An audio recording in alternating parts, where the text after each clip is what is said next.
এই বোতল পদ্ধতিতেও মাছ শিকার করা যায়। আপনারা কি জানেন? এই যে দুটা বোতল নেবেন, দুটা বোতল প্রথমে এরকম কেটে নেবেন। কেটে নিলে কি সুবিধা হবে, এর ভিতরে একটা চার দিতে হবে, আর মাছ যখন বাঁধবে তখন কিন্তু এভাবে ফেলতে হবে। এই জন্য আপনারা এটা কেটে নেবেন।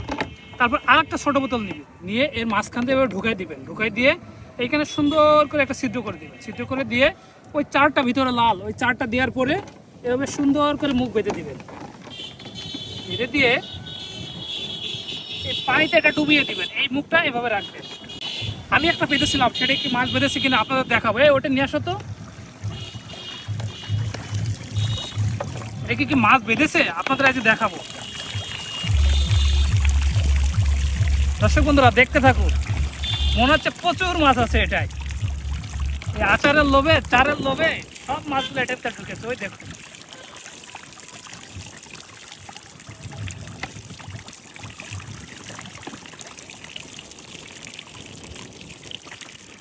হ্যাঁ এখন দেখা যাবে মাছ। এই মাছটা ওই ইটা নিয়ে এসো, নিয়ে এসো, নিয়ে এসো, নিয়ে এসো। এই দেখুন কি পরিমাণ মাছ এটার ভিতরে। আপনারাও চাইলে এই পদ্ধতি অবলম্বন করে এই পুঁটি মাছগুলো শিকার করতে পারেন খুব সহজ।